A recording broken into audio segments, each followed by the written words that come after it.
Ladies and gentlemen, welcome to Slamhub Wrestling. Myself, Suprit, and this is your WWE Crown Jewel 2021 review. And I'm joined by Spandan here. What you think about this show? I thought this was really a really good pay-per-view, and I would say the best WWE pay-per-view for 2021. What you think about it? Surely. I mean, Money in the Bank had raised the bar too high because it was a very good pay-per-view. And in our review, you had said that it's the best pay-per-view of 2021 in WWE. So SummerSlam was decent. I mean, some of them, it was a long show basically, and this one too. But the difference is, SummerSlam, it felt long. This show, I was sitting from 9:30 to 1:30 probably, 4 hours, 15 minutes or something in the night because it was Indian time for us, helped us. So I didn't get bored a minute. The show was great. I think Saudi shows have a reputation these days that it'll suck, it'll be over the top, it'll be too much crap. And the show was over the top. So if you briefly see, it's a Hell in a Cell match. You have major championship bouts, two tournament finals. So major things are happening, but it wasn't very over the top. So overall thoughts, brilliant pay-per-view, and yeah, best pay-per-view of WWE this year, and the best edition of a Saudi show as well. You can also put it in the top wrestling pay-per-views of the year, top 5, top 3. Absolutely. I mean, a Saudi pay-per-view, and that too, if you go online, obviously the fans of different companies will fight, but it's being compared to All Out, and I think All Out and Crown Jewel have been the best pay-per-views of this year for both companies. I just don't compare it. All of them, WWE has a bit more grand feeling, if you would accept. And as Roman Reigns said it, he is true that hardcore wrestling fans love AEW. And people like me, people like others who love a bit of entertainment as well, some colors, brightness, pyro, they watch WWE. So both pay-per-views have been awesome, and the crowd deserves money. Just throw money at them the way they have shouted. There was a very less audio piped in. The crowd was insane. This crowd, let me describe this crowd. The crowd overall was good, but it was like they are casual fans, but they are trying to be hardcore fans, And yeah, go on. go ahead. Yeah, another thing. Do you know what was the attendance for this show? Is it a 40,000 or a 20,000 stadium? No. It's 22,000 only. That's it. Yeah, because Mohammad Abdullah Stadium, I don't remember if there has been a show in the past year or not, because they have those 2, 3 stadiums, but this was a very small stadium compared to the others. And I have noticed that not even once has, Michael Cole said it's a stadium. They've mentioned it as an arena. They've not said stadium at all. So it's 22,000. It was very small. The higher stages that are there in stadiums, it was not there. It was at a lower level. So 22,000, and the crowd was really good for that many people. And the funny thing for all these Saudi shows are the crowd is hot, but you realize as a viewer, only the front row people are super hot. The rest of the people are just sitting silent. Yeah, if you notice the hard camera that shows us the front view of the fans, those fans are really loud in Saudi, and like really, really loud. And one of the fans had a Adam Pacitti, banner of Cultaholic Wrestling. So if you, I think I should check out their reaction. He might have noticed his name. So yeah, he marked out. Talking about the crowd, absolutely brilliant. I think having a smaller crowd helped, because if you notice Saudi pay-per-views and even WrestleMania these days, they have that huge ring above the actual ring. That's design they're doing these days. So Saudi shows generally have a huge gap in the middle. The top row and the front row, they have a huge area left in the middle. People are just walking around there. It feels weird. VIP it feels weird. And in the front row, this time there were a lot of kids. And kids were obviously, they'll scream. They don't know anything about ratings. They probably don't know AEW till now. They don't know anything. They're just watching their favorite wrestlers. And that's us 10 to 12 years ago. So that's amazing to see. And the crowd was really, really good today, because To be honest, Saudi crowds and all crowds, AEW crowds excluded, I don't know what they're on. They're on drugs or something. They're like full power all the show. So other fans, they die a bit towards the third, fourth match. But these fans kept it nice. They weren't fully dead at any moment of the show. I wasn't like hearing ring noises at any time. That silent. So overall, a very good crowd. They were excited that shows are back in Riyadh, and a bit sad that Undertaker didn't come because he introduced Pitbull the other night. So people were like, Taker is obviously going to come, but he didn't. So I absolutely love the pay-per-view, to be honest. And did you note down how many "This is awesome" chants we heard from the crowd? The crowd was like a Thunderdome crowd, to be honest. They were, I mean, it felt like chants were put into their minds. They were typical Thunderdome sound. You suck, clap, clap. You suck, clap. These chants are not heard generally. I feel that actually, they're told that you are WWE fans, do what we have told you to do in the Thunderdome. And why the hell would you boo Roman Reigns? I thought Saudi loves Roman, and it was weird to see they're getting into the characters also. As you rightfully put, they're casual fans trying to be hardcore fans. So they're feeling like, okay, he's a heel, we have to boo him. He's a face, we have to cheer him. They're getting into the feel of it, and they tried their best, and they were great. And by the way, going into this card was, you can say, pretty stacked. And I wish WWE put in more effort into their other big main pay-per-views like WrestleMania, like a SummerSlam. Yeah, see, the fact that this pay-per-view was great is that it didn't have a lot of part-time, appearances. Brock was there, but I think Brock's, appearance against Roman was a last-minute call. I think the Saudi deal wasn't cracked until SummerSlam or something. So they brought Brock as a replacement for someone because they didn't know Saudi needed a big star. Edge was there, but I don't consider Edge as a part-timer now. He's an active roster member. So he was there. Goldberg was there. We'll talk about that as well. But the fact that a lot of over-the-top stuff didn't happen, like a best in the world tournament and all of that stuff, a 50-man battle royal, greatest Royal Rumble and all of that stuff didn't happen. It was a normal pay-per-view with normal matches. That fact made the pay-per-view good, and effort. Man, WWE doesn't put that these days a lot because, to be honest, trilogy, end of the series, last match for Edge and Rollins and all of that, I'm pretty certain that Edge and Rollins is going to happen again on Raw. I'm pretty certain. It's like Edge and Rollins number one contenders match, whoever wins faces Biggie, something like that. I'm pretty sure that's going to happen. RK-Bro versus AJ and Omos, just write it down, it's going to happen on Raw again. And the fact that it's only happened for the second time, but we feel it's happened for 1,000 times is because they've done singles matches a lot. Riddle and Styles 1,000 times, Orton and Styles. So talking about the match later, but effort, yeah, WWE needs to put that a lot. And after Extreme Rules, they had to come back really, really strong, and they did it perfectly. Do you realize this is the last pay-per-view for WWE this year? No, it's Survivor Series next month. Yeah, I know Survivor Series is next month, but this is the official last pay-per-view for WWE because Survivor Series is what? Raw versus Smackdown. No more creativity. We don't have TLC in December, so forget about it. So this is officially the last pay-per-view of the year. Yeah, I think November 28th is Survivor Series. I don't remember the date perfectly.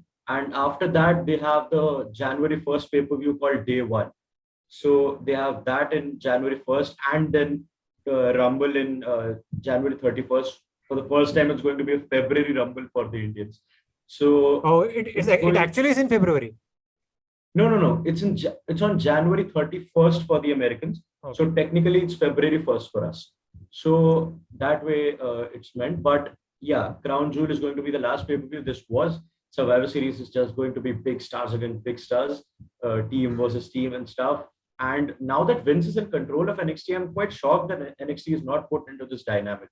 I think he's just looking to build stars right now, and it's going to be a great fact that stars are being built. Some of the people have got very good, I would say, liking from the fans these days on Twitter, Braun Breaker and guys. So it's good to see, but Raw vs. Smackdown has always been a bit bland these days. 2020 was very boring, except the Roman McIntyre match. 2019 was really good because NXT was part of it. But it's always Raw is a bad show. Why is Raw winning every single year? That's my problem. Even last year, it wasn't given any importance because Taker's farewell was the main thing. So this year, and if you look at the matches, SmackDown lost 4-2 last year as well. So there's just losing and losing. In fact, they're the better show.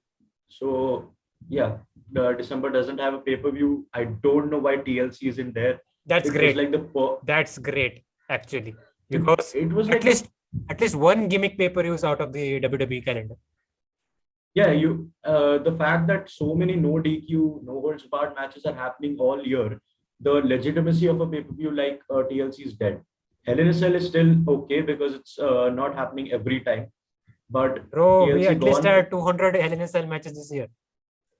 We had four.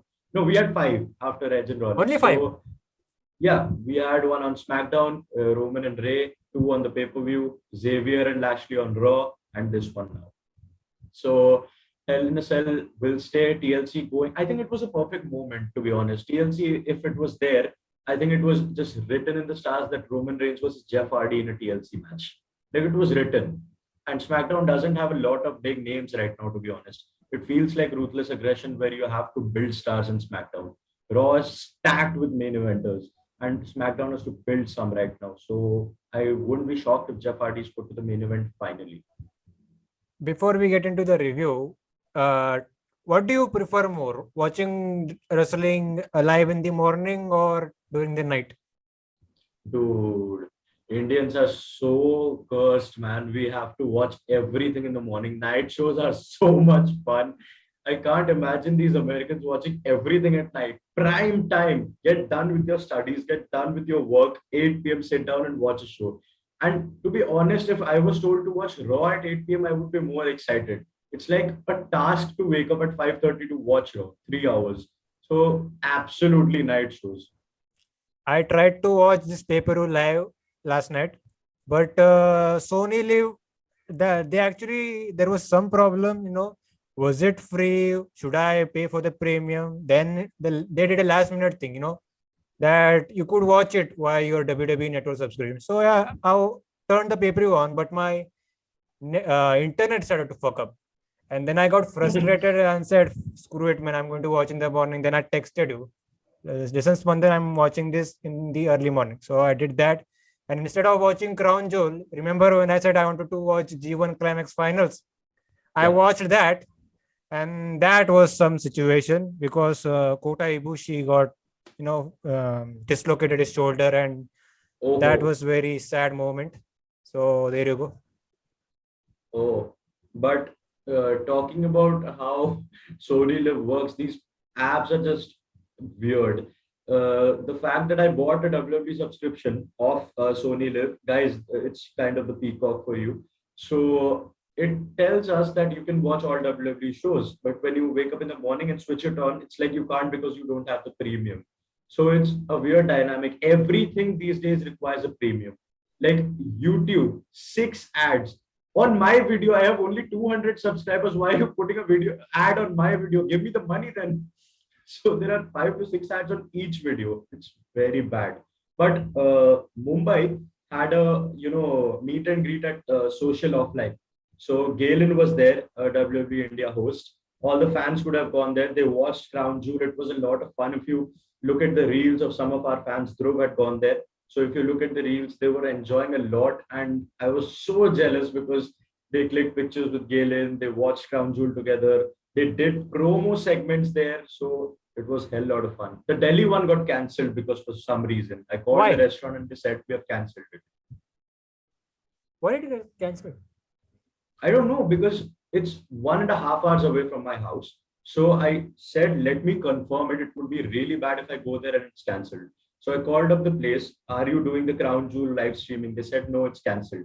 But Nikunj and all those people, they actually booked a table. And obviously the TV would be going on in a pub. So they told the person to switch on Crown Jewel because no football or cricket major match was going on.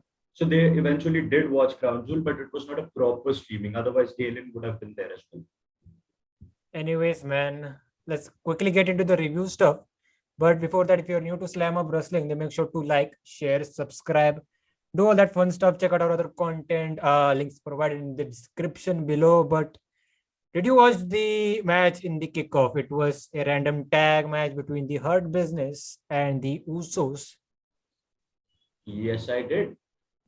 I actually didn't pay much attention, but it was a decent enough match. The crowd was super into it from the get-go. The Usos are super over with this crowd, and the Usos would eventually get the win with a double splash thing that they did. And there you go, nothing much. Yeah, I think there were a lot of missed moves in this match. The fact that the crowd was into it made it better, but the Usos probably missed like 1,000 super kicks. It didn't hit any of the members of the Hurt Business at all. The knees weren't connecting. It was a very sloppy match. Decent-ish for a kickoff show, but to be honest, what I want from a kickoff show is hyping up stuff and not seeing matches. I don't know, maybe it's just me, but if I see the ring, the setup, the ramp in a kickoff show, I just get less excited for the main show. So the better thing would be instead of having 60 minutes of a kickoff show, have just 30 minutes and discuss all the matches in brief, predict your winners and all of that stuff, just hype stuff. Don't show us the ring already in a kickoff show. It just gets less interesting. So there was no meaning of this match. Thank God that they didn't make it a title match because both teams are on opposite brands after the draft. So even though WWE does a lot of meaningless stuff, it was good that it didn't make this one. So it was a lot of extra was expected, to be honest. These are two great teams, but they did a lot of sloppy moves, and it ended with a single splash from Jey Uso. I think he pinned Cedric, so that's the way it ended. And both these tag teams had a role to play for their main, boss, whatever you want to call it.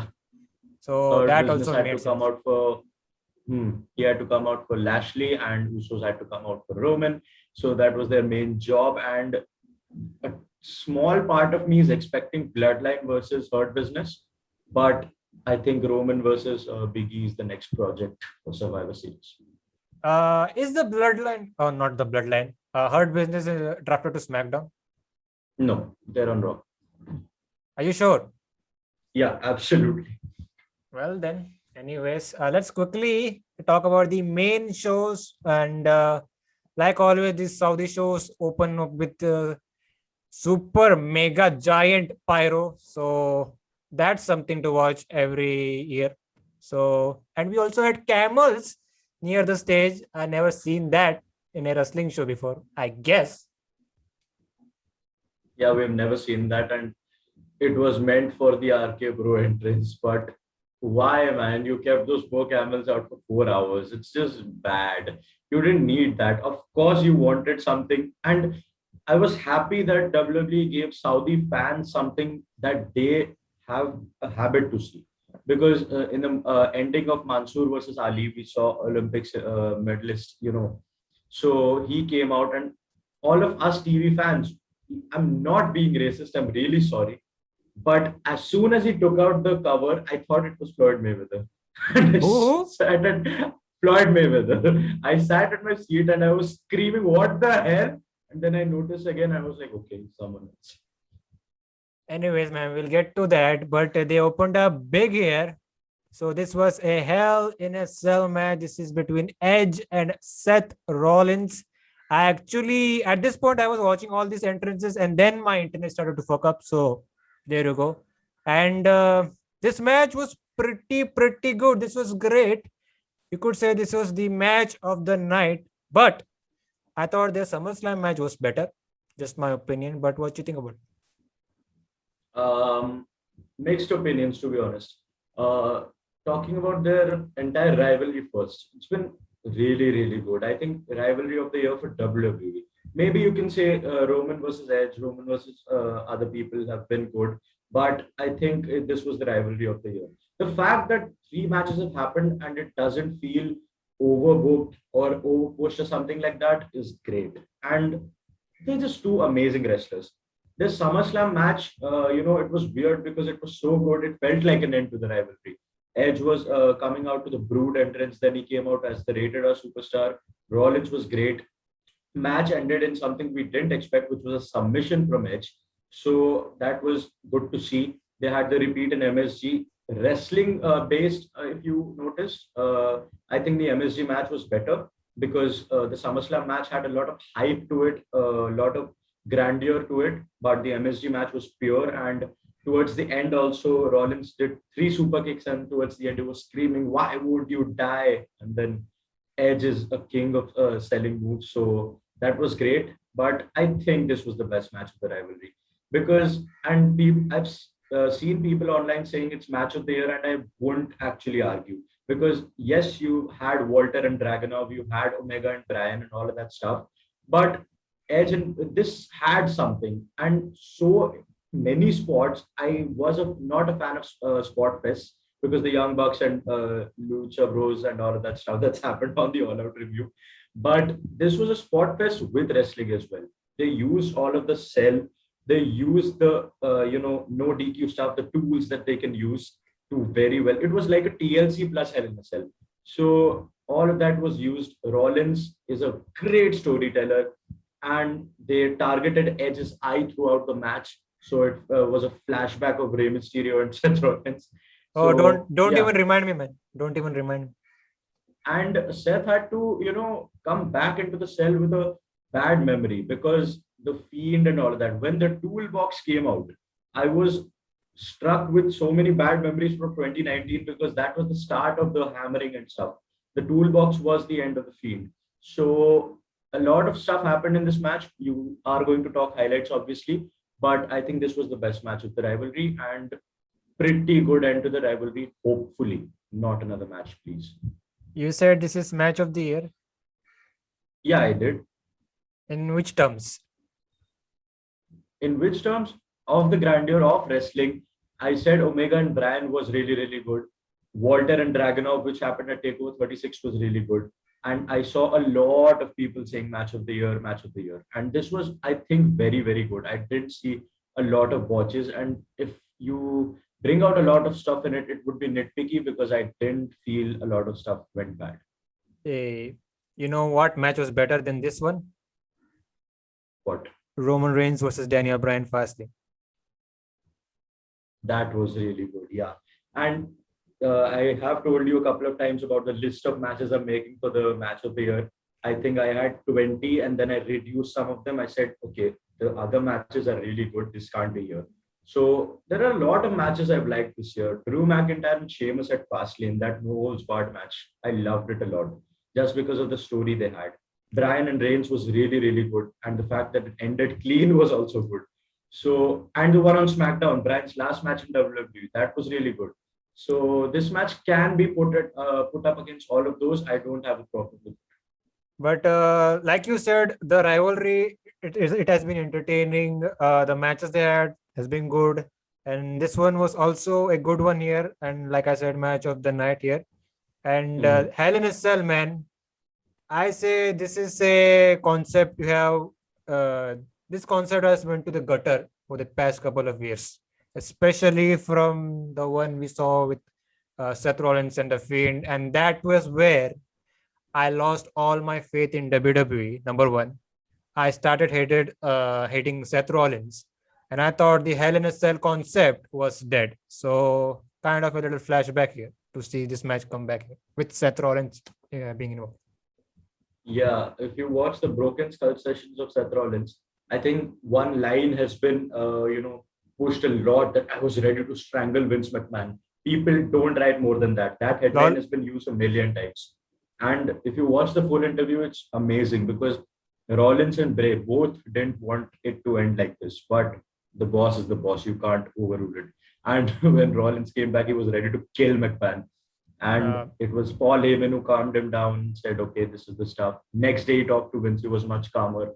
So Hell in a Cell, to be honest, you get excited for it. It's hardcore. It's, no DQ. And since WWE is not, a hardcore show, they're PG. So you expect a lot of stuff in these matches. And the last good Hell in a Cell match before this, to be honest, was 2020's three matches. If you watch the 2020 Hell in a Cell, all three, Roman and Jey Uso, Sasha and Bailey, McIntyre and Orton, all three were so good.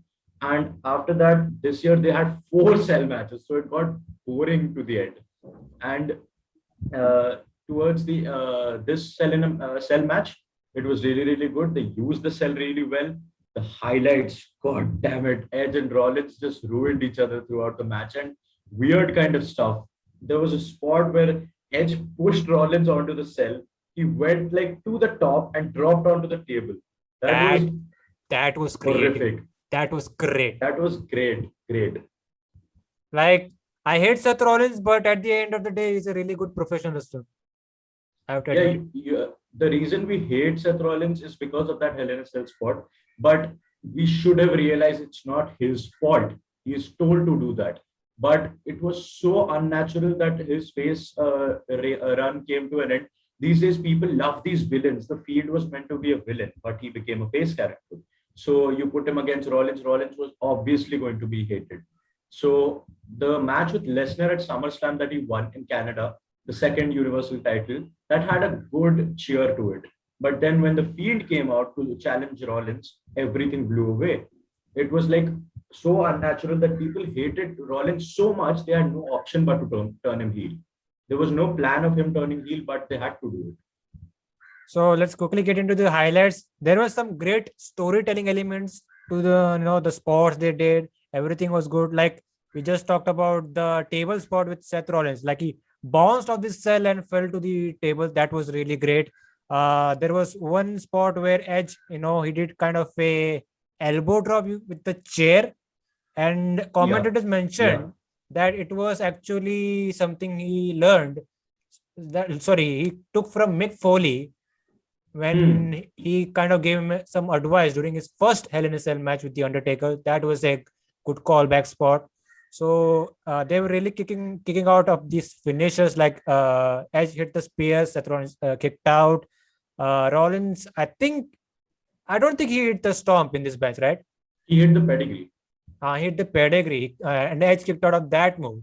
So there is one thing where Rollins was actually going for the super kicks, like a little callback to the MSG match.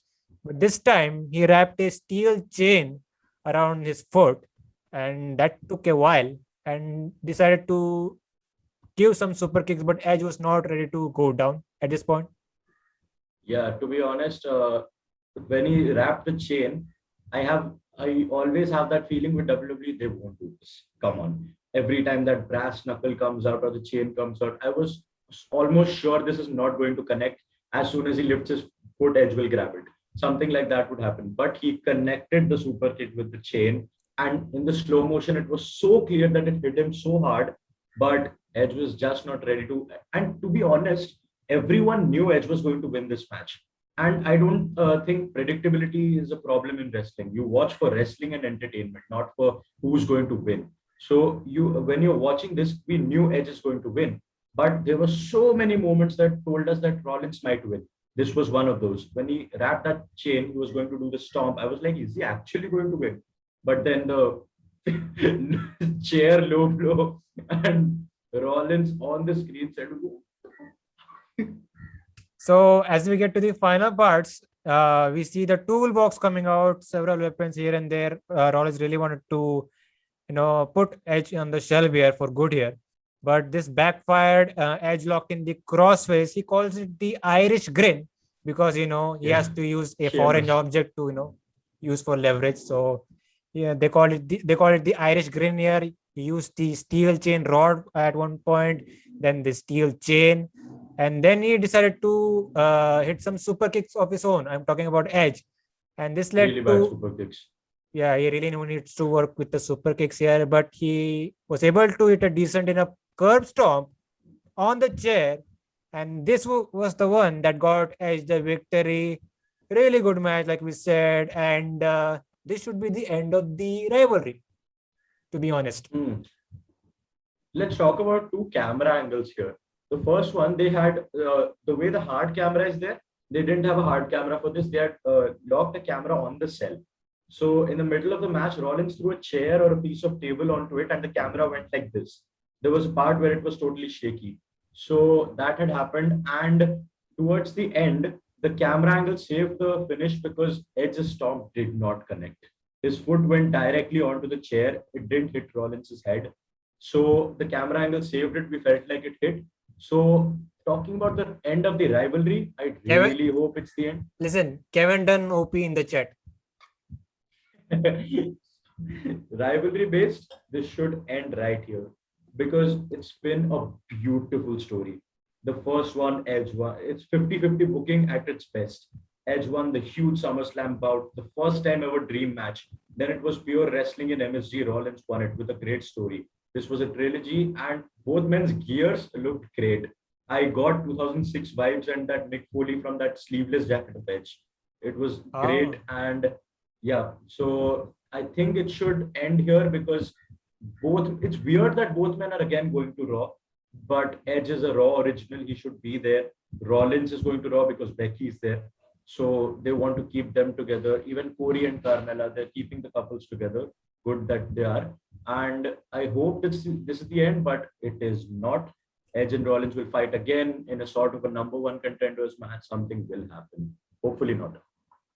But anyways, man, that was a great match. So they followed up with Mansoor versus Mustafa Ali. Mansoor, of course, is Call him Mansoor Taker.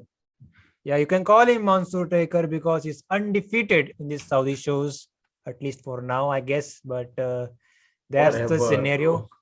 Bro. But what's the story with these two guys? They were a tag team, and they broke up in just a month of being a tag team. And what's going on here? Okay, so first of all, props to WWE because this was a good decision to follow up this match after the Cell match. Because I was like, whichever match follows this up is going to be blasted.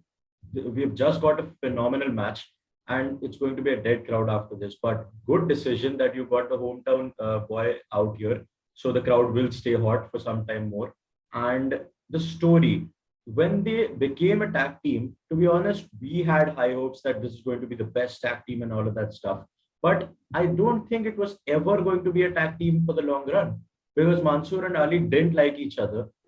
Mansoor was always the student, Ali was the coach, and Mustafa Ali is great, man. He's just so good. And Mustafa Ali's entire earnings from Crown Jewel have gone to charity. That's another point. So brilliant stuff here. And it was the first time that two Muslims are fighting in the same ring at the same time, and it's Saudi. So much history. So Mansoor is great. He's really talented. And for the first time, I was happy that his Saudi match had a story because generally it's just very randomly put together. Mansoor versus Cesaro versus Ziggler, that huge 50-man battle royal for him to win. So it's just been very random, and that's why predictable. But this time it was predictable. He was obviously going to win, but they had a 2-month-long story, and Mustafa Ali is just great. His gear looked great. He had kajal in his eyes that improved the fight feel, and they're just two great wrestlers. Mustafa Ali should get more love, in my honest opinion.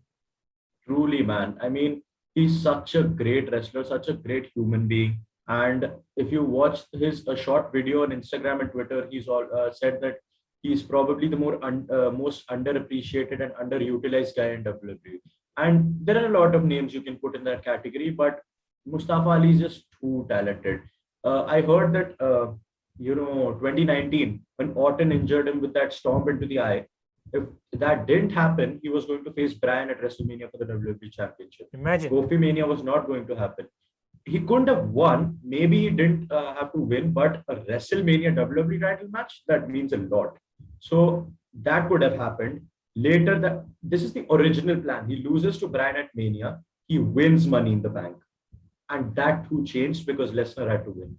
Literally 15 seconds before his entrance at Money in the Bank, Vince called him and said, Brock's winning, you just stand there at the end. Stand there on the ladder and Brock will enter. And he was like, 15 seconds? I was going to win this match and 15 seconds before my entrance, you tell me I'm not. So it's very bad. And he deserves a lot of appreciation, but that is WWE. You booked him as a heel, people see him as a villain, but as a human being, as a wrestler, amazing. But this match was decent enough. They tried to tell you a story. With Ali being a little hard on Mansoor and doubting that Mansoor is not that great and all. So they really did some great wrestling, including Ali did a Koji clutch. Do you know who invented the Koji clutch? Some Japanese guy. And it's none other than Satoshi Kojima, who you saw at All Out Wrestle John Moxley. Yeah.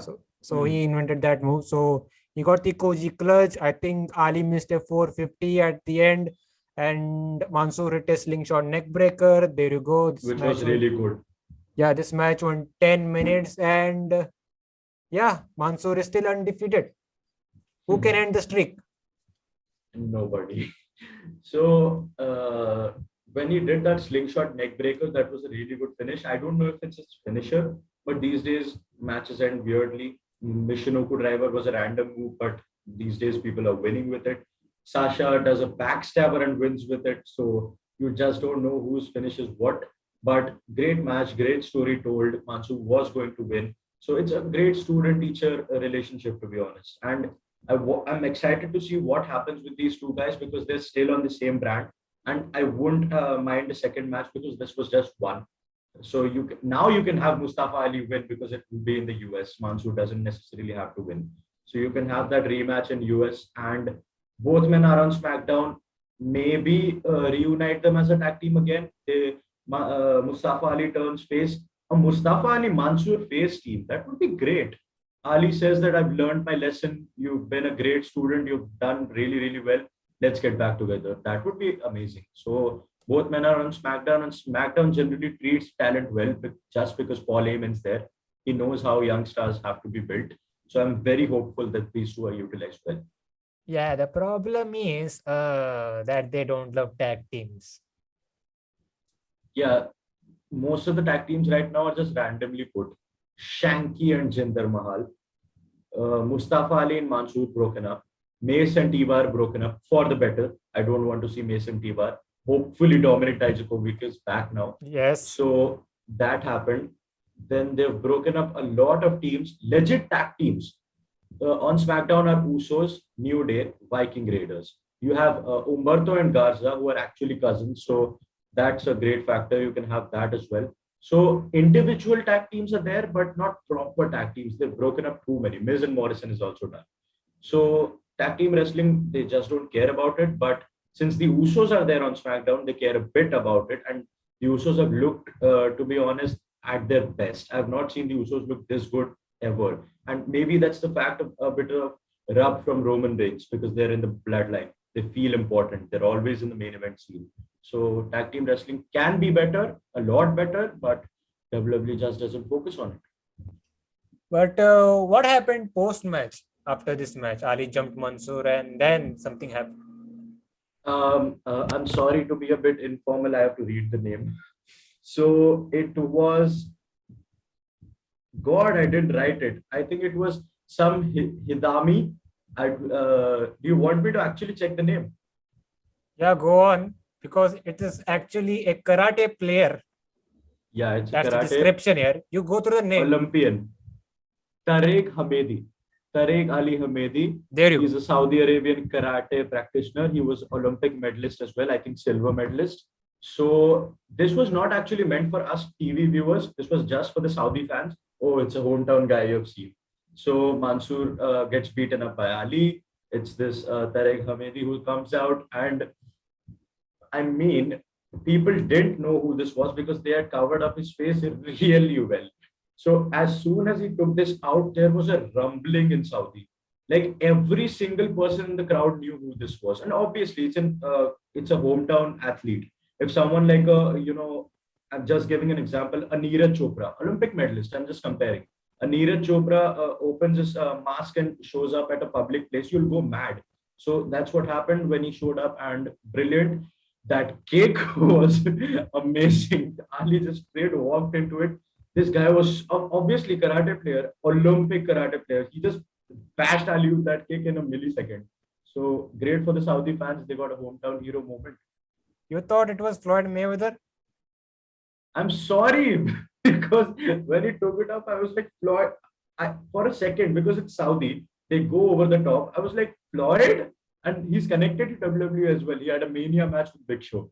So I was like, bro, they got Floyd. And I was like, nah. They've got Logan Paul. They can bring Floyd. Yeah, fuck Logan Paul. At least, at least you thought it was Floyd. I thought it was Omos. Hey, come on. Omos is not that small, man. The next But match is Omos and Michael Cole just went berserk saying, look at Omos, he's huge. speaking about Omos, him and AJ Styles were facing for the Raw Tag Team Championships again against the champions RK-Bros, Randy Orton and Riddle. So RK-Bro, they make their entrance, big pop for both these guys, super over. They're really entertaining duo on Monday Night Raw. Actually, what happened was Riddle, who commonly comes on his scooter, he decided to leave Orton in the stage and go to the back. Orton is livid at this point, and Riddle decides to make his entrance on a camel. So we interrupt Crown Jewel 2021 to bring you WrestleMania 9 with Bobby Heenan on a camel. So that was cool to watch. An entrance on a camel, that is really great. And I didn't expect that. I was thinking Riddle's going to bring a scooter for Orton. I thought that was going to happen, that Orton is finally going to turn face and come on a scooter. But Riddle came on a camel, and I then got to know why the camels were there because it felt purposeless. They were just standing there without any purpose, people holding them. So now I got to know. But why so many? You could have just kept one. So Bro, we Riddle needed came on backup. it. We needed backup. Brilliant entrance, to be honest. And they wanted to hear Riddle's entrance music, the bro, but he came out on voices, and the people were singing Orton's theme as they did earlier in Edge's theme. Metalingus was being sung. They sung voices, and Randy Orton is super over in Saudi. Like, they were making a simple tag a hot tag just because of the crowd. They were super over in everything Orton was doing. A single drop kick, a single punch, they were cheering. So Orton was like a fan favorite here. Let's quickly get into the highlights. Nothing much. This is the same match you have seen on a Raw. On SummerSlam, it's basically the same copy paste here. Like, they work on AJ Styles for a while. He makes a tag to Omos. Omos gets to beat down Riddle for a while. Then he gets some offense on Orton. And then when Styles is legal, the babyfaces make a comeback. So this all happened. Omos is taken out of the equation here. So it was Styles and Orton at the end, and Styles was going for a phenomenal forearm. Orton catches him with a RKO. There you go, man. That's the whole match.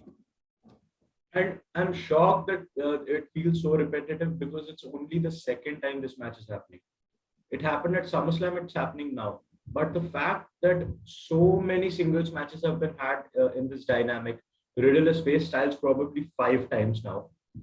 Randy has faced Styles 2 times. And Randy Orton versus AJ Styles is a special match. If you have it on a Raw, advertise it properly as a main event. And that's happened so many times. So 7 to 8 matches between them. That's why it feels repetitive. And this was just there to, have some time. It was a filler match. Didn't have any use, to be honest. And god damn it, break up these two. AJ Styles needs to be a singles competitor. AJ versus Biggie is going to be such a great match to watch. I finally want it. Break these two guys up. No, actually, because yeah, I also want AJ Styles to do something big, go for the WWE title picture or something like that. But if they break up AJ, he obviously goes as a singles, then almost has to go as a singles wrestler as well. And you don't want that at this point. I don't care, to be honest. I don't care what Omos does. He can be the personal colossus for AJ Styles like he was before challenging for the tag titles. But AJ and Omos would look really dumb if they go after the titles again. Because their tag title run is done. Now winning the titles won't feel special at all. Usos winning 7 titles, every time they win, it's a special feeling. But this time, AJ and Omos doesn't feel special anymore. Just break them up, have Omos be the Colossus, beat people up during AJ's feud, protect AJ till the final match happens between him and the main wrestler. Omos can do the beating up. So that can happen, but not another tag team rivalry. I think Street Profits are next for RK-Bro. So that is going to be amazing. That got ended by a DQ this week. They should have stopped it, but they love DQs. So Street Profits is going to be the next feud for RK-Bro, and hopefully AJ Styles is back as a singles wrestler. And the problem here is, I mentioned that they don't love tag teams. Did you know that AJ Styles and Omos almost got broke up in the draft? Yeah, why not? That's the problem. Everyone wanted AJ Styles to go to SmackDown because there's a homely feeling of AJ on SmackDown, the house that AJ Styles built. So Roman and AJ, you missed the point. Roman and AJ will not happen for a year again. I mean, why have you stopped Roman and AJ from happening so many times? Paul Heyman. Roman and AJ, oh yeah, true. Paul Heyman and AJ don't match, and that's a problem. But come on, set your differences aside, man. This is a great match. 2016, they had two killer matches, and this time it can be even better. Styles can finally become a baby face because Reigns is a heel. All of that can happen, but it's just the problem. WWE doesn't see with the same eyes that we do. And they almost broke up the Street Profits as well. Yeah, I'm scared for Angelo Dawkins, to be honest. I'm pretty much adamant that Montez Ford should become a singles wrestler. He's really, really good. And the match against Roman Reigns was a test of that, whether he's really good as a singles star. And a lot of people, to be honest, I didn't see this coming, but a channel like Pilana Productions said in January that Montez Ford will have a universal title match with Roman Reigns. I'm confirming that. I was like, what? But it was not for the title, but it did happen in a singles match. So Montez is really talented, but please don't break up another team. It's just bad, to be honest. Angelo Dawkins will be lost in the shuffle like Eric was when Ivar got injured. So that's going to happen. You don't want another Raw Underground. So I don't know what Dawkins is going to do. You don't have, you can give Montez a singles run. That doesn't mean you have to break him up from the Street Profits. Yeah, exactly. New Day, Kofi Mania happened throughout with the New Day being in the side. But Angelo Dawkins would feel weird moving around with that. To be honest, a Montez Ford Angelo Dawkins rivalry. Why is that bad? Two great wrestlers, friends, brothers. They can do this. Montez Ford having a US or an IC title, then they feud for that. It can be amazing. There you go, man. I prefer they put more effort into the tag teams. I would like a Montez Ford singles run, but There's time for that. But moving on, this is the most awaited part of the show. This was the finals of the Queen's Crown tournament. This is Zelina Vega versus Doudrop. Piper Niven. Yes, Piper Niven is better than Doudrop. And they had a match, Spandan. Did you care? Nah. It was just bland. The entire tournament has gone for a total of 19 minutes. 19 minutes, 1-9. And two matches, if you just combine two matches from the King of the Ring, it's more than this. The final was this match. Zelina and Doudrop was the longest match in the tournament. It went 5 minutes, 50 seconds. All the other matches have been 1 minute 40, 2 minute 13, 2 minute 40, like that. So many short matches, just squash matches. And I think Zelina Vega winning the tournament was the plan from the start. Because when she returned to WWE, she just lost and lost and lost. She didn't win any match. And her first win was against Toni Storm in the tournament, I think. So that's a big, big thing. I think it was already planned. And that is why Doudrop beat Shayna Baszler. Because I prefer Doudrop losing to Zelina than Shayna losing to Zelina.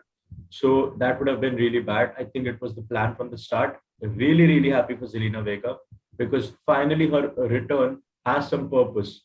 And then Malachi Black, Alistair, formerly Tommy End, went and dropped a crown emoji on Twitter. So that was really special and great feeling. But the damn robes, the robes that they're wearing, it just fell off. Xavier couldn't wear it later on. Zelina couldn't wear it. It was so thin. Just give some prestige to it. They had a stupid crowning music. Then the theme song of the Super Saiyan again. Weird. Anyways, man, this Queen's Crown tournament was a super flop concept. 100%. Like, it came off as they really wanted to do a Queen's Crown tournament. Let's put it on a Crown Jewel pay-per-view along with King of the Ring. and give the let's give the people what they want type of feel. But this is not the way that we wanted it. The bracket was bad. The bracket was just weird because Charlotte wasn't fighting at Crown Jewel for her Raw Women's Championship. She is the queen. Why not put her in the tournament? Since the first match. Shayna Baszler was there. Yeah. Doudrop versus Natalia. Why did Doudrop win?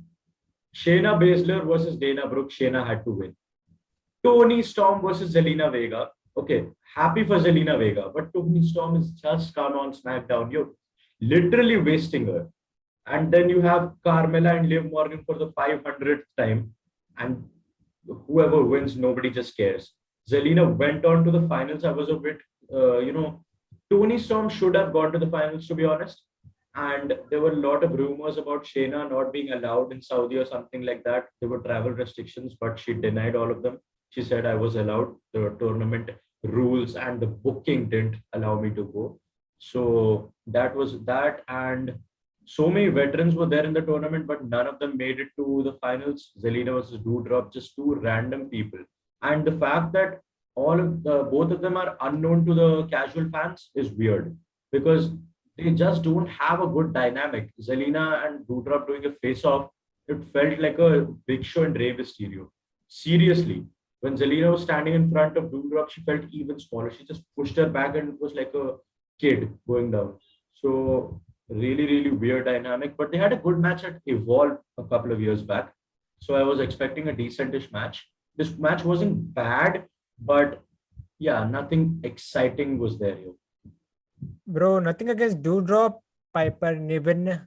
But when our music plays, I walk off the room. Seriously. It's bad. Like it's like a party music drop. And I've heard and on the Fightful Select review that Doudrop wasn't allowed to dance during her entrance. She was told to walk. She didn't dance. She was just doing this, but she was walking. She wasn't dancing. Yeah, restrictions. Yeah, they were wrestling in t-shirts. What would you expect? But frankly speaking, it didn't look very weird. They were wrestling with t-shirts, but with their name or a logo or something. Otherwise, it's just plain t-shirts. So talking about the other women's match as well, the triple threat that happened later tonight, their gears looked sick. Even with the t-shirts, they had developed something and it was great. So this match, nothing special. The tournament was just boring. It's a first time ever tournament. Michael Cole on commentary says the first ever King of the Ring was Don Morocco. And I was like, are you listening to yourself? You're saying it's such a prestigious tournament, the first ever King of the Ring. And Zelina and Doudrop are going to call themselves the first queen.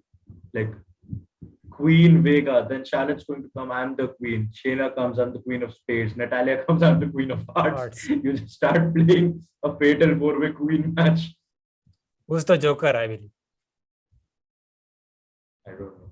But anyways, this match went about 5.5 minutes, I guess. Vega wins with a sunset bomb, I believe, and there you go. She's crowned. That was well connected. Yeah, touche. She's the queen, whatever you call it. She wants queen crown. She's given a crown and a, what do you call it? A cape? A robe. Oh, anyways. And I know they are going to turn it into a gimmick. Yeah, absolutely. But Zelina, the fact that Shayna was expected to win was a bit weird because after the draft, we shouldn't have expected Shayna to win. The king gimmick of Xavier Woods is going to SmackDown. The queen gimmick of Zelina is going to Raw. So they have separated it on two brands. That's why they're keeping it like that. And Charlotte's on SmackDown, so there won't be that connection of, okay, she's the queen or she's the queen. All the other three, Queen of Hearts, Queen of Spades, the Queen, all three are on SmackDown. So Zelina can have a separate, entire gimmick on Raw. I don't care at the end of the day. We'll get to the King of the Ring, but before that, we had a no-holds-barred match. No-holds-barred false count anywhere match. What? Yeah, in the kickoff, they first announced that this match was no holds barred. It was obviously before the pay-per-view also. They announced it's false count anywhere as well. Then they go over the top and say Roman and Lesnar is also no DQ. But then at the end of the day, Vince tears up the script. Oh my God, how am I going to finish this match if it's no DQ? If the Usos attack, it would be legal. What am I going to do? Then later in the kickoff, they're like, Lesnar and Reigns have agreed to not make it no DQ because they don't want to hurt each other. They want to make it a single match. So the no DQ stipulation, gone. So this was Goldberg versus Bobby Lashley. They went about 11 minutes. Story is Goldberg wanted to kill Bobby Lashley because of what he did to his son Hook. Gage. Did I call him Hook? Gage Goldberg. Oh, yes. And it is Gage's fault. Why should I why should he be involved in a wrestling scenario? I was expecting him to come. I think he didn't have the time. I think he's a busy little man. Yeah, him and the entire family was in America. So this went about 11 minutes, and the best I could say that it was way better than the SummerSlam match they had. I think this was Goldberg's best performance since WrestleMania 33. Since WrestleMania 33, he had that match against Lesnar, which is probably the best match he's had since his return. Discounting Survivor Series, that was a squash match, glorified squash match. But I think this was a very good performance because entering this match, I was like, the entire show has been really good. I can forgive the Queen's Crown tournament because I just looked at this match. This was good. Please don't, screw it up. Goldberg was expected to make botches. I was scared. Don't connect the jackhammer. Please don't do the jackhammer. You can't pick up Lashley. But entire match, he didn't get concussed. He didn't bleed. He made every single move look okay. He connected the jackhammer. Credit to Lashley that he jumped properly for that. And good match. Goldberg did kill Lashley because we were scared that he would drop him on his neck. The spear was great. Lashley went into the table. They did a massive spot to the end. But before that, a lot of highlights happened. So let's continue it. So Lashley had a little plan. So he brought in a chain and wrapped it around his fist. So this is how the match begins. He was hammering Goldberg with the chain and all. And then we see the weapons coming in, a steel chair, and he was targeting the knee. Lashley was targeting the knee of Goldberg, even crushed it at one point. So we set up a table in the ring, but this backfired. As you know, Lashley missed a spear and he went to the table. So Goldberg with a spear of his own, I think he hit a bunch of spears and hit the jackhammer, and he hit it safely, by the way, like you said, but didn't go for the pin. Then he decided to take off. Yeah, now the killing part comes. He decided to take off his gloves and he was beating Lashley through all around the ring, another spear through the barricade. And then they started fighting on the entranceway, the stage area. And then we see the Hurt Business, Shelton and I was about to say Xavier. Who's the other guy? Shelton and Cedric. They come out. They decided to attack Goldberg, but it didn't work. So this was a great camera angle, by the way. Goldberg from the back. This was a good camera angle. So we had a scenario where Goldberg had a kendo stick, Lashley had a kendo stick. So oh God, that was really bad. They went for it. But Lashley was like, then Goldberg smacked him. Bro, Bobby Lashley is the most confused man on earth. I mean, PWI number 3. Give him some respect. Yeah, this year. But where will he be by 2022? Have you seen that segment of Corbin, McIntyre, and Lashley from 2019? They were about to hit Kurt Angle with the stairs.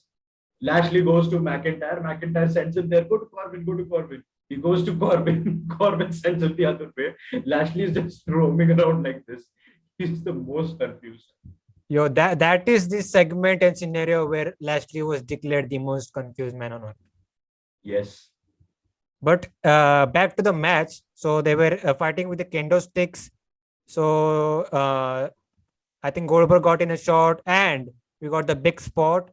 Goldberg speared Lashley off the stage through a set of tables. You could say it was good. And he pinned him over there. There you go. Goldberg got his revenge, his big win.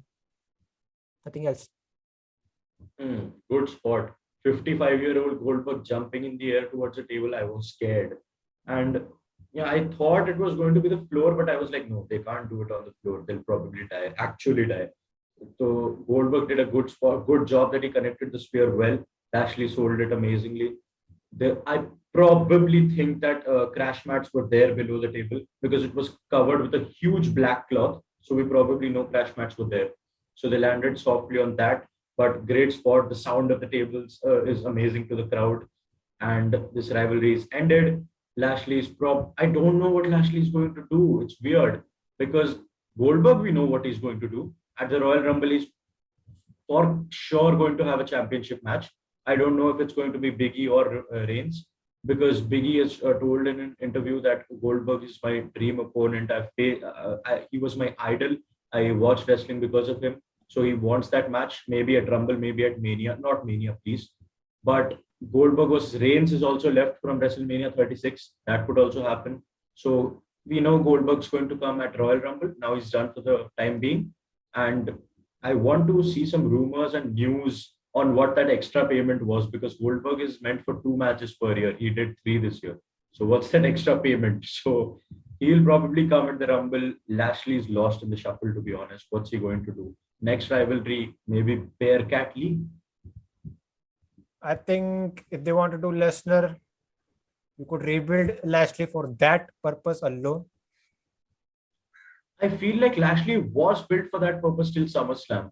And Lesnar didn't show up at that time. Lashley's been built too damn well. These days, if you notice, even if Lashley is losing all these big matches, I don't feel he's being buried or he feels weak. Every single match, Lashley looks damn strong. So I don't know what they're building him for. Maybe go back to the US title for a while, fight Damian Priest. That would be a good dynamic. These two wrestlers can fight well, but build him up. I think WrestleMania, they're not doing Lesnar Lashley at all. They're keeping Reigns and Lesnar again for WrestleMania. So Lashley just lost in the shuffle, man. I don't know what he's going. Why Dwayne is not happening? I don't think Rock can come. He doesn't have those dates. Maybe he can if the Rock is not available. If the Rock is not available, Lesnar is obviously going to be the option. If not Lesnar, then last choice McIntyre. But if you have Rock for Roman, then you can obviously have that Lesnar Lashley match finally, and Heyman can handle both of them. I don't know, man. We'll get to that. But we had the King of the Ring final. This is Finn Balor versus Xavier Woods. This was a really good match and great outcome. And to be honest, I didn't even care for the King of the Ring as well. But this was I did a bit. Yeah, but this outcome that they wanted to give the finals, the King of the Ring crown to Xavier Woods was a great decision. It was a great story with him wanting to be King of the Ring. When he was a big fan back in the day, and he finally got his moment. Really great stuff, and I thought this match was really good. Yeah. To be honest, when I saw that Balor and Woods is the final, I was like, thank God. I don't care who wins. I'm happy anyone wins. If Balor wins, he can turn heel because the King of the Ring and Queen's Crown generally is better for a heel gimmick because they can handle it well. I'm the king. This is my kingdom. I'm the royalty. You're under me and all of that. So it works for a heel. If Balor would have won, he would probably have turned heel. I think he's still going to turn heel on Raw. Something's going to happen there. So that's that. And Woods, to be honest, everyone was scared that Woods is not going to win. When he faced Jinder, everyone was like, oh God, modern day Maharaja. Obviously, he's going to the finals. But the fact that they actually pulled it off, people wanted to see it. Woods wanted to win it. I think Woods would have been really persistent and told WWE, no, you just can't do it. Anyone with other than me. I have to win this. So great stuff and childhood dream achieved for Xavier Woods. I hope this leads to a championship match somewhere, but he's still in a tag team with Kofi. But we've seen New Day. It's New Day, I hope, never breaks. So it's always like, Kofi, this is your time. And we are going to stand with you. Biggie, I'm injured. This is your singles run. Just do it. So they're probably going to support Xavier in whatever he does. IC title, maybe Universal title match with Reigns. That would be great. And a lot of stuff coming up. So happy for Xavier Woods. Really happy. and Balor's heel turn also isn't coming. And this has to lead towards a title match for Xavier, but then it comes like they are definitely going for as a gimmick. If you win King of the Ring, that's your gimmick for the rest of the year. That's it. Yeah, exactly. When you're a heel, you instantly are like, okay, I'm the king and all that stuff that I just repeated a couple of times. But if you're a face character, it feels weird. How are you going to, force the people, I'm the king, support me, you're under me, and all of that stuff? It's going to be exciting to see because tomorrow's SmackDown is going to be great. It's a fresh start. Dude, I'm excited for Hit Row to come. So all of that is going to happen. And how is Xavier going to handle this king gimmick will be great because if he said so much since 6 months that I want to be king of the ring, bring the tournament. So he must have planned something. So it's going to be good to see. And if there's someone who is creative, it's the New Day. So they'll do something good. But which title? Because the IC title, I first want Sheamus to win it so that he becomes a Grand Slam champion. And you can have Xavier and Reigns.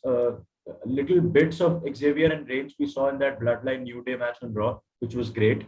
So he doesn't need to win the match. He can have a great match against Roman for the Universal title. And by the way, is King Nakamura still King Nakamura? No, he's Shinsuke Nakamura. He gave away the crown. Okay, thankfully that was great. But let's finally get to the highlights. Like they really wrestled a great match, and I felt like they were really rushing things because I believe this match went about 9:37. The other matches have been 11 minutes, 13 minutes. It's been longer. But I think at this point of time, they were just looking to end things because it was going overtime. It was a 4-hour, 15-minute show. And I checked on Sony Live without the ads, it was 3 hours, 48 minutes. So it was a really long show. They just had to rush things, but it didn't feel that rushed. It was a good match. I think just because we saw a lot of star power already on the show with Edge, Goldberg, and all of that stuff, this felt like a normal two wrestler match. So not thinking about that, it was a final. It felt royal. It was great. Woods wins. Balor performed really well tonight.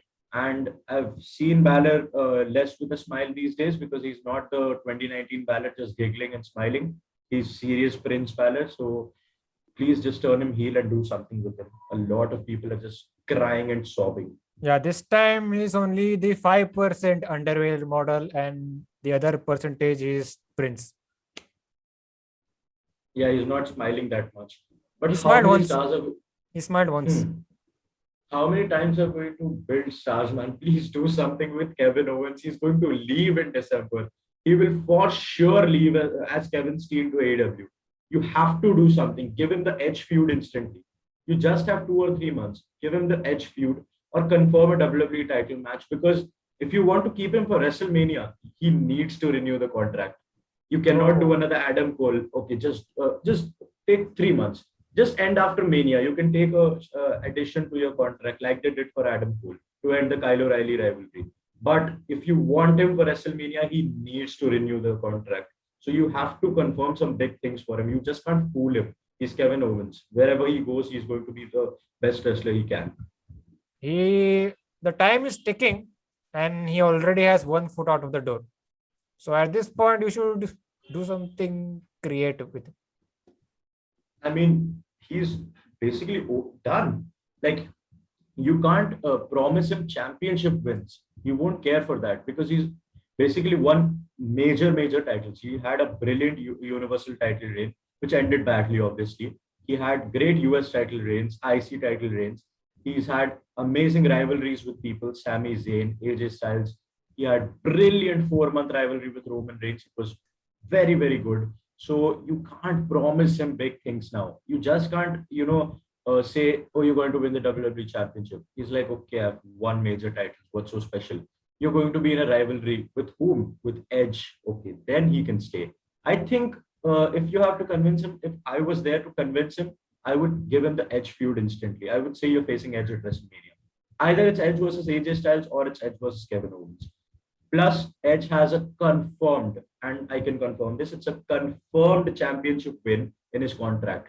Before 2023, Edge is going to win a world championship. So when is that? I don't know, but talking about Kevin Owens, he's almost done. Those Happy Corbin segments have made me really sad watching him. He's stunning Akira Tozawa for no reason. And the commentators are saying that's what you get with Kevin Owens. Like what? What are we getting? So you need to give him some big confirmations, otherwise he's going. And do you know the other guy who's going to SmackDown? Drew McIntyre. Yeah. He had a WWE Championship match against the brand new champion who won it last month, Big E. This was a really good match. I thought, as of now, this was the second best match of the night. Second best. Let me see what the other matches went through. Edge and Rollins was obviously the best match. Yeah, agreed. Yeah, you could make some debate for the final 2 or 3 matches. Yeah, you can, but this was a really good match, to be honest. So, and this is the epitome of two big men slapping meat, like Big E says all the time. Absolutely. Like, they're like, I didn't, this actually was a surprise. I didn't expect this match to be this good. Yeah, I mean, Biggie, we don't see him as a wrestler. We see him as a big man just doing big moves and splash and all of that. But to be honest, I'm so happy to see Biggie because I felt like this WWE Championship isn't going to suit him. He's just too bubbly and too smiling and all of that stuff. But I'm really happy to see how he's carrying himself with the WWE title. He feels like a champion. This was the first pay-per-view defense for him. So this is a huge moment for him. He has to represent the most important championship of the company. So that's a big task and he lived up to it. McIntyre was obviously not going to win, but there were, what if he takes the WWE title to SmackDown and Lesnar brings the Universal title to Raw? And there was this hyping stuff that McIntyre might win, but obviously he was not going to. So quick paced. I wasn't expecting it to be this fast paced. So it went really, really good. Good moves from both men. McIntyre did some smooth transitions. Those roll-up transitions were amazing from McIntyre. Big E looked very strong, and I think it is a beautiful emotional ending for Drew McIntyre's run on Raw because he's carried the company through the pandemic with the WWE Championship, and the way he's just did this and said this to Big E on the ramp, it's probably a beautiful ending to his career on Raw, and now he's going to go on SmackDown and have an amazing fresh start. Yeah, on that note, like first off, they had a really good match, and the way they did it, like you just brought up, like Biggie just won the championship. Him beating Drew McIntyre, who has a 2 title reigns under his belt. Him beating Drew McIntyre clean in a solid match really put Biggie little over as a WWE champion. You know what made him over? I don't think it was beating Drew. I think it was kicking out of the Claymore. That was a huge moment. I think it was a big moment for me because when he connected the Claymore, a big part of me was like, oh my God, is Drew going to dethrone him? But then I was like, no, Big E's going to win. But I think that was a huge moment. I'm connecting this to something. AJ Styles, when he said, people said when you became the WWE champion against Ambrose, that's when you became a new star. He was like, no, even not my Cena wins. I don't care about beating Cena. But the fact that I was in the same ring as John Cena for 2 times and with Roman Reigns for twice, that's what made me a star.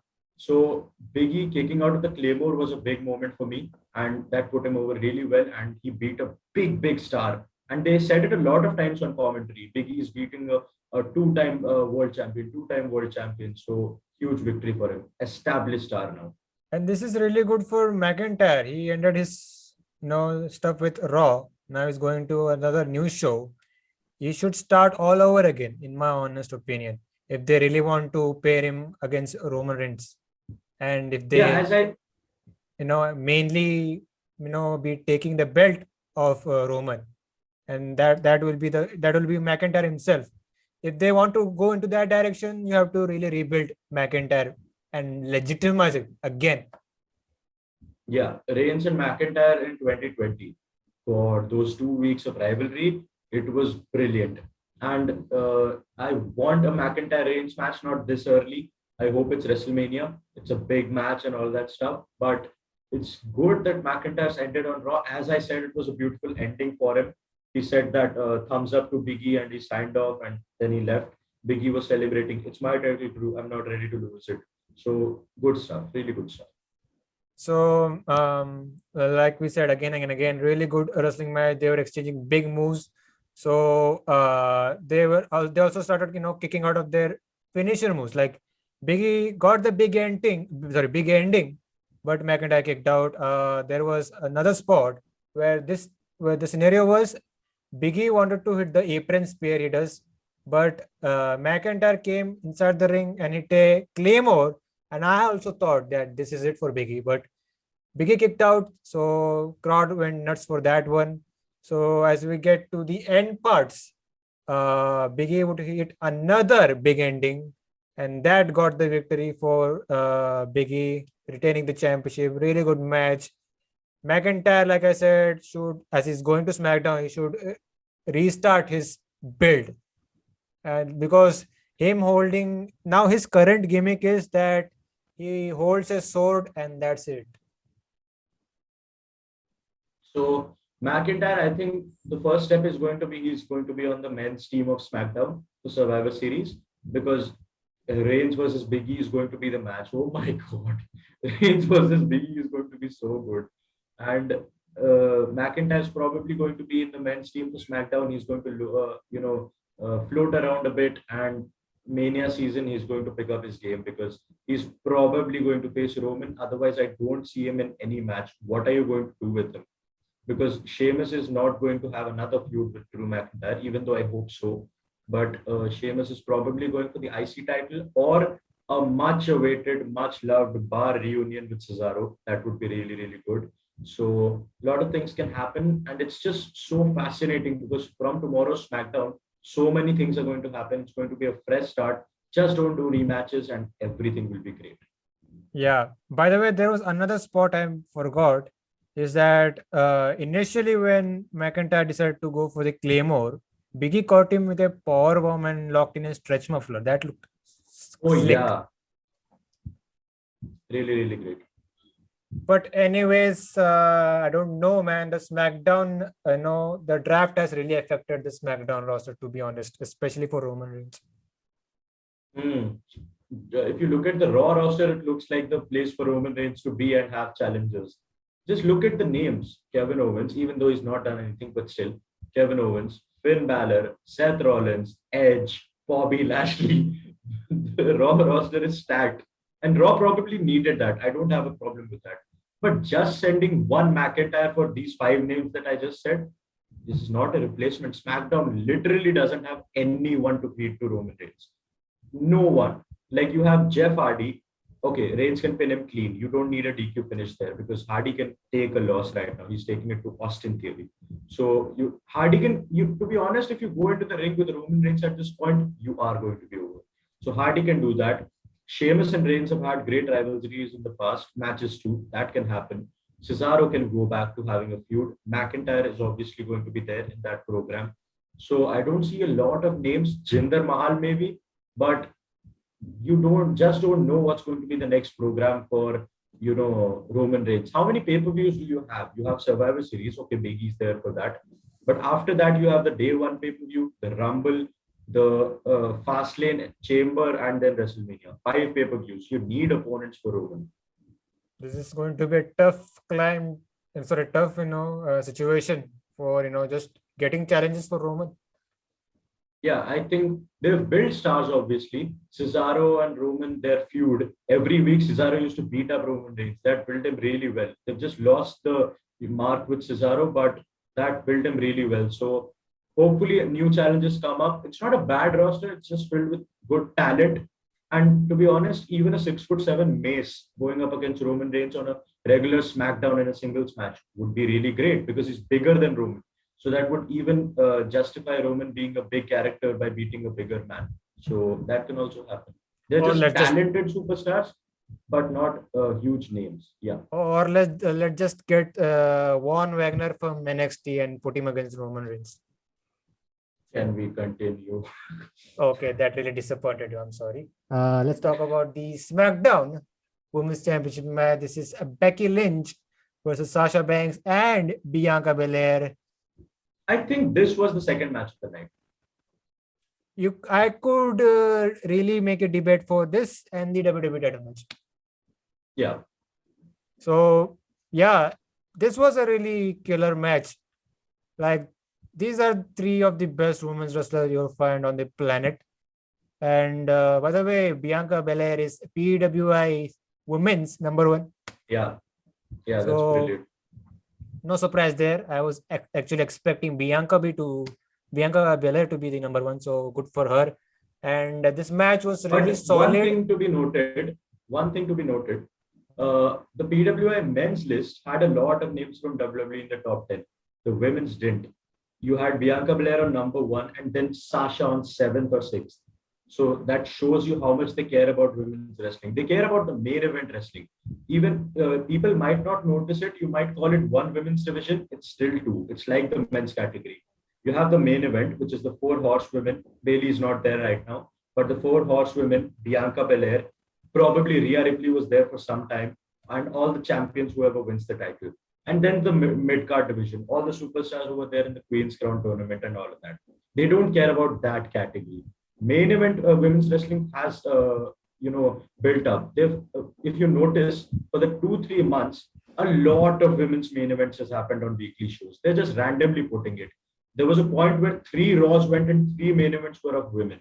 Charlotte and Nikki, then again Charlotte and Nikki in a no-holds part, then Rhea and Nikki. So all of that was happening. But women's wrestling needs a bit more from people. Now that women of wrestling, I think WOW has come around. So AJ is back there as well. So women's wrestling has picked up their game. WWE needs to as well. WWE has the women, but as of now, they are concentrating on the top of the crop, not looking into the rest of the group. But anyways, really fun match here. And I was actually kind of shocked with the outcome because I had Sasha Banks winning this for some reason. And that too a logical reason. But I get the point. Sasha is the only one on SmackDown. That's why you thought she would win. But there are heavy rumors that Becky versus Charlotte is going to be the match in Survivor Series. So I'm hoping for a good match. But what the hell are you going to do? Becky is on Raw with the SmackDown Women's title. Charlotte's on SmackDown with the Raw Women's title. They're going to face off at Survivor Series and then swap titles. I got something really weird. Hold that thought. Okay. Hold that thought. We'll get to the highlights and we will dedicate some special time to discuss what's going to happen or what should happen. But speaking about the match, like I said, they are having a killer match. Like, they did some spots. Some of them were sloppy, but most of them were really creative. Like, they are really struggling. Like all 3 ladies are really struggling to get the win. And I really loved it. And the pace was really good. And Bianca Belair actually stood out. Like, she had, I think, several moments, like from the beginning. She held Sasha on one arm. Yeah, that was super impressive. And there was several times that she decided to pick up both Becky and Sasha at the same time. And those were some of the spots that really looked sloppy. Sasha Banks, like always, she is the GOAT at being innovative and stuff. Like, go out of your way and watch this match. This was really good. Like, I can't name all the spots. So let's get to the finish. Like, we also had some great near fall that was, that really kept the crowds invested here. Crowd was saying this is awesome throughout the match. So as we get to the final parts, so I don't know what happened, but it resulted in, Bianca. She actually got the KOD, was about to go for the pin. Then Sasha came in. They were actually struggling, like avoiding each other to get the pin over Becky. But this led to Sasha and Becky as the legal women. Becky with a surprise roll-up and some leverage with the ropes. She actually stole the victory here. Becky is still SmackDown Women's Champion. Like I said, match was really great. Was shocked with the outcome that now it is official. The Raw Women's Champion Charlotte is on SmackDown. And the SmackDown Women's Champion Becky is on Raw. So I don't want them to swap titles. But I don't know. They are not. I guarantee you they will not do this. Merge the divisions. Not happening. Merge the divisions. One title. Not happening. Not at all. I know This they are can't not happen. going to do this. I know. That's Because too much hoping. I will not be shocked if they swap titles tomorrow. I don't think tomorrow. I think Survivor Series because, or maybe tomorrow. Yeah, could happen. But I just don't want to see any superstars from one brand go to the other now. I don't want to see any Raw star on SmackDown tomorrow. I don't want to see any SmackDown star on Raw next week. Just keep the rosters different. It's just stupid that wildcard rule and the brand to brand invitational, all of that is very stupid. I don't think it should happen any time of the year. That makes Survivor Series more legit as well. So, two thoughts on this match. First is women's wrestling, when they have these huge matches, I'm so happy to see the true emotions. At WrestleMania, Bianca was crying in the ring before the match began. Sasha lost her heel touch. She was looking at Bianca like a heel, but when she saw Bianca crying, even she started smiling. She couldn't control herself. And in the match yesterday as well, Becky was the heel, but she had so much crowd reaction for her. They were screaming Becky, Becky. She started smiling. She put up an Instagram post thanking her two opponents and all of that. Kayfabe is dead. So What a great heel. they're so they forgot about their characters, just wrestled as three wrestlers. Amazing stuff. And the second thing is, I'm scared. Sasha was the one to be pinned, right? Yeah, she got the pinned by Becky. Yeah. So that's the reason I'm scared. I think Bianca versus Becky is going to happen again. You just said Bianca versus Becky is going to happen again. Yeah, because Bianca wasn't pinned. They're going to put it up as a story that Bianca wasn't pinned. She didn't lose at Extreme Rules as well. She lost in 26 seconds at SummerSlam. She hasn't got a fair rematch. That's going to happen. But now it's exclusive. They are going to their respective brands. How are you going to do that? But they're both on the same brand. Oh, wait. Becky and Bianca are on the same brand, Raw, right? Yes. Oh, I forgot. Yeah. Pretty confusing situation. I love the merging of the division with one title idea. That is great at this point. But You can do that for the tag division as well. Give one brand the entire tag division and one brand the entire women's division. no, there is one thing they could do with the tag titles, and that's burn it. I'm so excited to see what happens with the women's tag titles. They have no challenges. No challenges. Literally no challenges. I want to see what happens. Who are Rhea and Nikki going to face? But I don't know, man. I think they can really have fun with this. I'm going to stick with the merging of the thing. I'm ready to die on that hill. I don't think WWE is that smart. They could do that, but it's just too much hope to keep at WWE. AEW is probably bringing the trios titles as well. And for AEW, the so-called creative company, just name championships properly, not at network names. TNT title, TBS title. Should we start calling a championship Sony 10-1 championship? So name championships properly. Yeah, that would be a great mid-card championship for NXT India. Yeah, great. Anyways, enough of NXT, man. Like, this women's match was really great. I love all three ladies over here.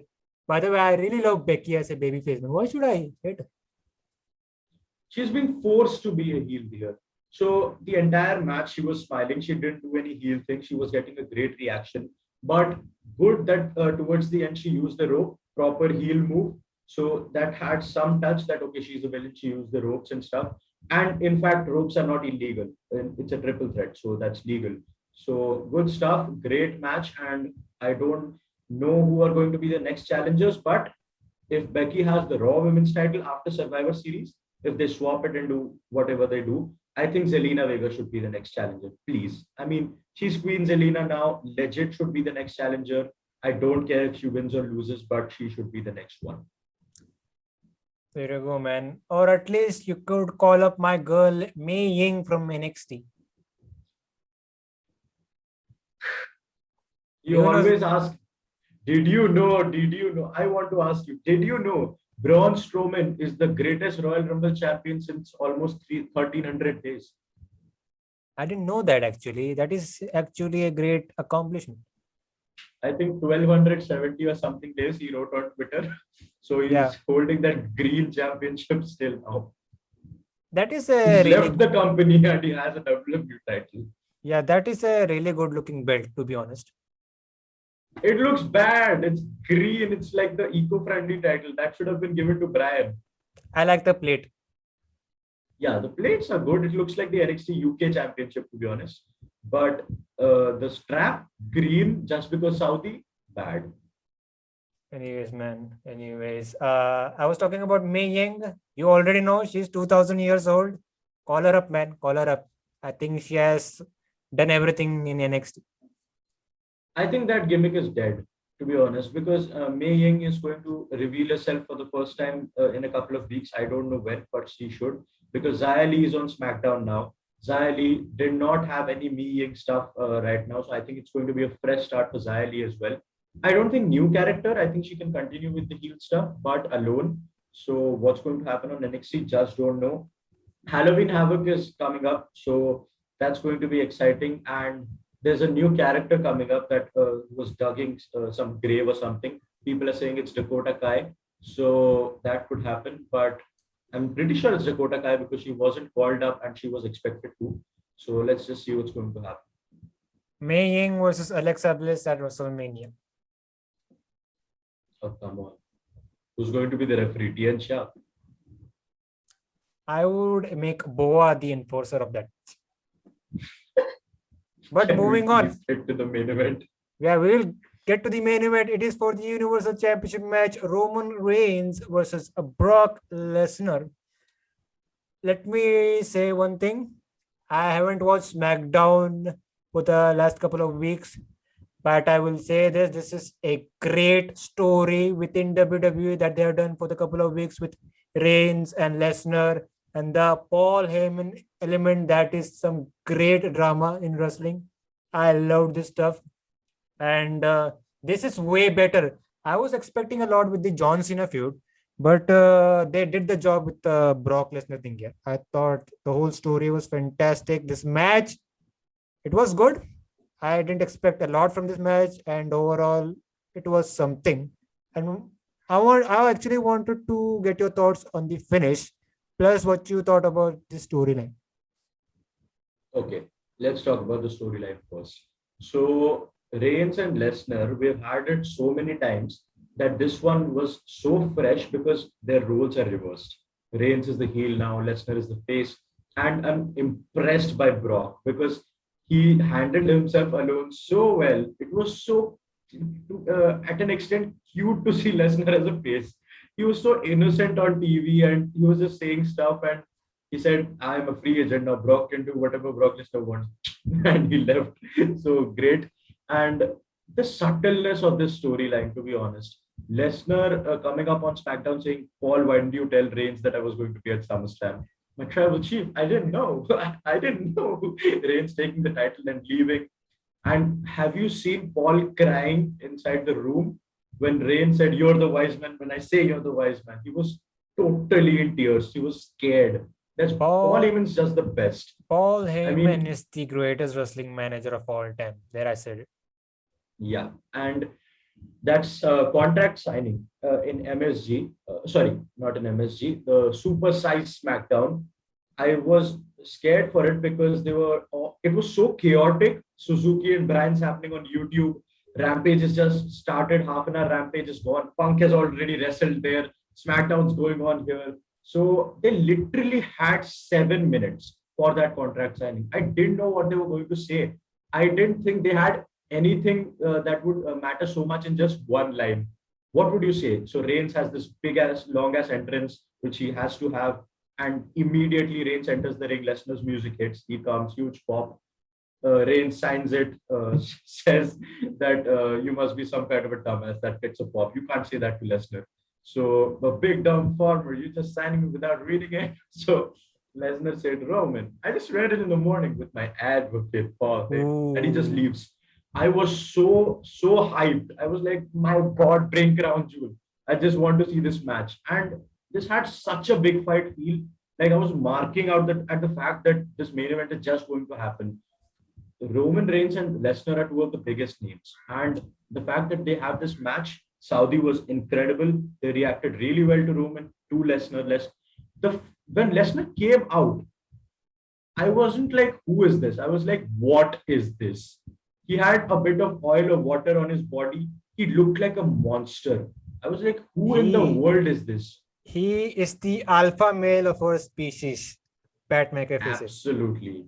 If aliens came to our planet, this is the man we would send. He looks like Brock Lesnar ate Brock Lesnar. Yeah, Pat Brock McAfee is Lesnar should have great. wrestled in jeans, in my honest opinion, with the ponytail. I I was intrigued to see what his gear was going to be. I think it would have changed because of his ponytail, but they kept it the same. Lesnar in 1 minute of the match was red. They had that cover up into each other, and when Reigns came off, I was like, "Who's this?" Lesnar's already totally red, and we're just 30 seconds into the match. So, to be honest, little points of this match when Reigns did that flying crossbody over the top rope onto Lesnar. He hasn't done that since 1.5 years. So that's a big deal. And I call it desperation because this is hints of storytelling. You see Roman Reigns doing this move after 1.5 years because he realizes this is Brock Lesnar. I won't get the job done like I did with a smaller Bryan or a Cesaro. This is Brock Lesnar. So desperation was visible. Brock looked huge. Match was great. Talking about the ending. Very controversial. The fact that I'm such a big Roman fan made me feel bad because 10 people were climbing on me for the fact that this is crap. Roman Reigns just has one ending. It is true. This could have had a different ending. But my question is, what did you want? Did you want Lesnar to, lose clean? Did you want Lesnar to have a DQ finish? People are saying we wanted Lesnar to win. You knew that was not going to happen. You were waiting for what's going to happen with the finish. You weren't excited for the match. So I think it's a clean, I think it's a normal finish. I just don't care that much as people care about it. They're just hating on it for no reason. And let's talk about the title element now that Paul Heyman did. Would you? Yeah, about Paul Heyman, before we get into the highlights, they also brought in something from the kickoff show where I think he was being Yeah, interviewed by Kevin Patrick, and yeah. his usual interview stuff. Paul Heyman is great at that. Like his one line was that he's going to accompany his tribal chief Roman Reigns, the Universal Champion, and he's going to walk out with the Universal Champion, something like that. So that was He said, something. he said that I'll be walking into Crown Jewel with the reigning, defending, undisputed Universal Champion, my tribal chief Roman Reigns, and I'll walk out with the reigning, defending Universal Champion. And he left. Yeah, So not taking any names. yeah, I really loved that they brought up on commentary. Yeah, But and Heyman throughout the match, if you look at him, he literally had no emotion on face. He was just standing there. it was dead silent throughout the match. But until we got to the final parts. Yeah, so let's quickly get into the highlights. So they are going for the big moves from the get-go. Reigns was able to, what you can say, avoid the German suplexes, but Suplex City was upon us. It was He good got to in. see. They built towards the first suplex. Roman Reigns avoided it around 4 times. Then they connected the suplex, got a fall. So he got in two suplexes. Roman, there was one spot where I think they were fighting to the outside. Reigns got in a Superman punch, knocking out Lesnar to the outside. Then he did the big dive that was unexpected. So back in, he hits a spear. Lesnar kicks out, was going for the Superman punches over and over again. So Lesnar was back with the German suplexes. He got in a F5. Reigns kicks out. Crowd is really going nuts for this one. So there was one spot where Lesnar was going for the second F5. But here comes Charles Robinson, Little Nate. He gets knocked out. He Ziggler should learn.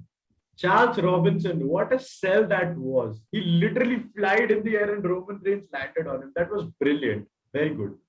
So referee is knocked out. There is nobody to count the pin for Lesnar. So Lesnar is frustrated at this point, and he goes to the referee, decides, tries to wake him up. So what he did was he picks up the referee by the belt buckle and picks him up in the air by one hand and drops him. Like, this is Extreme Rules 2012 all over again. Yeah, it was the same referee also. So with all this situation going around, so something happened. I think Reigns got up, speared Lesnar. Now both men are down. This is the critical moment of the match. The competitors are knocked out, referee is knocked out. So Paul Heyman was silent throughout the match. You could see him holding the belt in the Universal Championship. So he has an opportunity to do something, right? So he decides, like, both men are waking up at the same time. So what he did was he threw in the belt in the ring in the middle of both Lesnar and Reigns. He was like, जो भी करना कर लो भाई, जो उखाड़ना है उखाड़ लो. He looked at Reigns, he looked at Lesnar. Lesnar was looking at him. So he didn't know. He looked up and said, "Oh my God!" He was like this, threw the belt in the middle. I think this was for Lesnar. This was very clearly for Lesnar because he looked at Lesnar. That's the intrigue of the story. Which people don't notice because they just saw the ending. It was like, "Oh crap, we finished." But the subtleness, he threw the title in the middle, and he just went back. You know what to do with it. He just went back like that, and it was for Lesnar. Lesnar got the hand first. Reigns was like that was a callback to 2015 when Lesnar was showing the title. Reigns pulled it back, so that was a callback. Quick note here: is it just me, or is Paul Heyman's acting way better than this entire storyline? No, I think the storyline was better. Oh man, Heyman acting came into it. So Heyman threw the title in the middle, says, "Do you know what to do with it?" And he went back. Both men scrambled with the title. Lesnar got the title. Uso super kick. Reigns slams the title on Lesnar's face. And I was like, this cannot be the end. I wrote in the chat as well to my friends, this can't be the end. This can't be the end. Wait. But then he pinned him clean. I was like, no spear. I would have liked a spear after that title smash, to be honest. When he slammed that title, a spear would have been more, convincing. So I don't care a lot about the ending. The match was lived up to the hype. We weren't expecting a wrestling contest here. We were expecting two big meaty men slapping meat, like Biggie says. This was a big fight feel. They did their job. And I have heard that this could be a long-term feud. So if you want Biggie versus Roman, it's a very tough match to book because Biggie can't lose, Roman can't lose. So I would have Lesnar cause a DQ and give the win to Roman or Biggie. So that solidifies both men. But this isn't over. They could be going to WrestleMania with this. Lesnar is showing up tomorrow, I guess. I don't think so. Fans do watch the show after a return because if you notice, one demographic of Smackdown after the SummerSlam show, after SummerSlam got a 2.8 million viewers. One demo. And Lesnar wasn't on the entire show. So they just watched it that Lesnar is going to come. And that segment was the Roman Reigns segment. They just waited for Lesnar to come, but it did. So Lesnar, I don't think is going to show up tomorrow. If he does, it will be great. But if he does, it's going to feel stupid because Reigns is obviously going to face Biggie next. Until and unless you want to do a championship match. Because if you see the 2019 Survivor Series, they had an NXT championship match, a Universal Championship match, and a WWE Championship match. The world champions didn't collide in a triple threat. Can you imagine Fiend versus Brock Lesnar versus Adam Cole? Adam Cole could have died in that match. Adam Cole survived. Go through that. Yeah, they couldn't do that match. So if you want to do a title match at a Survivor Series, Lesnar and Reigns, no problem. But this match, I didn't have. It was what it was. It was a good enough match. I would agree that the first match they had at WrestleMania 31 was insane. Yeah, that was really good. First of all, it was the first time ever. That was one fact. The fact that Roman Reigns just got beaten up the entire match and he was still smiling, asking for more. It was great. Lesnar had taken a bump on the post, the blood falling. Reigns connected a lot of Superman punches, the beautiful cash in that happened at the end, which at that moment, the kid in me who didn't know anything about pro wrestling, he was just a WWE fan, was screaming on the screen, "Why have you taken Roman's moment? He was going to win." So that was a great moment. But yeah, that was probably the best match of their rivalry. This doesn't come close because this was more of a big fight feel. It was for the story, as was Cena and Reigns. So it's always been about the post-match stuff. Reigns was cutting a segment when Edge returned. After he beat Edge, Cena came. After he beat Cena, Lesnar came. So the big names, Edge, Cena, Lesnar, these big names are just stacking against Roman Reigns. But now who's going to be next?